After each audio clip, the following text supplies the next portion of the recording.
Al ser un derecho fundamental, yace en la Constitución Política de nuestro país y radicando en el artículo 11 constitucional.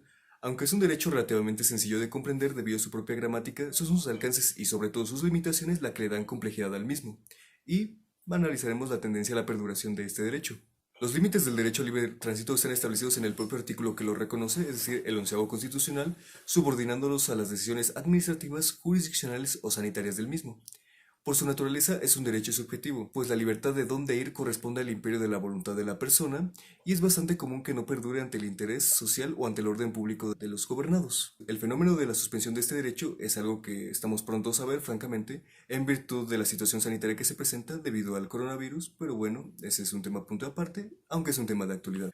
Naturalmente, la decisión de limitar o de suspender el derecho fundamental, como lo dije, es sumamente delicada y el legislador debe emitir la normativa. La suspensión y limitación, así como las garantías de que no se suspenderá, salvo los casos que contempla la ley, yacen en las leyes de movilidad de cada entidad, las leyes generales de movilidad y en los tratados internacionales correspondientes a la materia.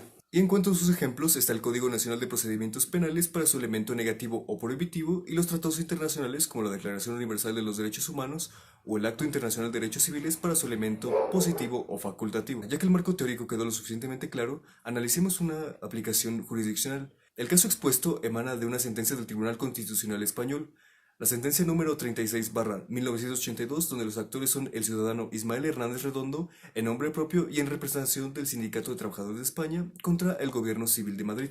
Los hechos fueron los siguientes. El 16 de mayo de 1981, el ciudadano Ismael, en representación del sindicato antes mencionado, le notificó al Gobierno Civil de Madrid su intención de reunirse pacíficamente en un espacio público en el pueblo de Leganés el día 30 de marzo. El día 19 del mismo mes, el ciudadano recibió una contestación a la solicitud, la cual le prohibía la reunión, ya que no cumplía con los requisitos que la ley de la movilidad y la propia Constitución exigían. El ciudadano Ismael llevó el caso hasta la sala primera de lo contencioso administrativo de la Audiencia Territorial de Madrid, argumentando una violación a su derecho a la libre reunión. El ciudadano, en nombre propio y en representación del sindicato, atendieron al Tribunal Constitucional de España a fin de desestimar la sentencia. Sin embargo, dicha autoridad jurisdiccional volvió a fallar en pro del gobierno civil español, por lo que recae el artículo 21 de la Constitución, el que fue invocado para este caso. La Constitución española reza lo siguiente en su siguiente artículo. Artículo 21. Se reconoce el derecho a reunión pacífica y sin armas, el ejercicio de este derecho sin necesidad de una autorización previa.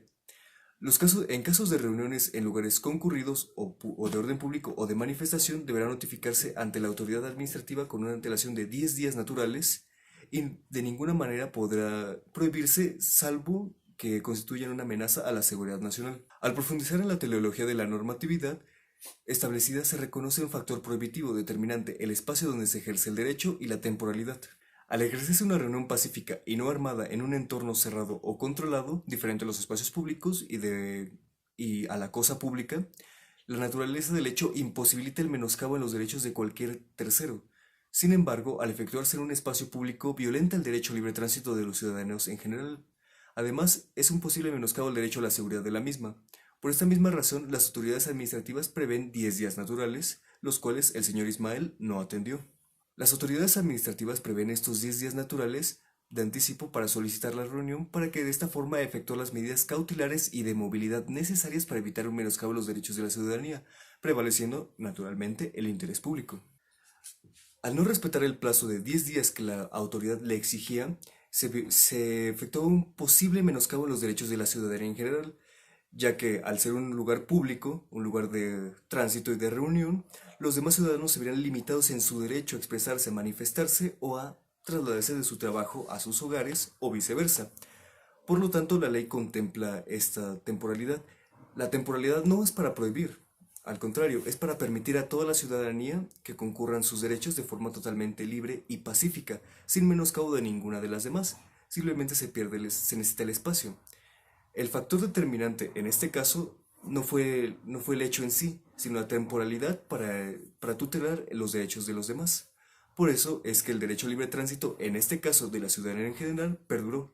Puede ser un derecho subjetivo, sí, pero el derecho subjetivo de la colectividad forma un interés público y un orden social para todos.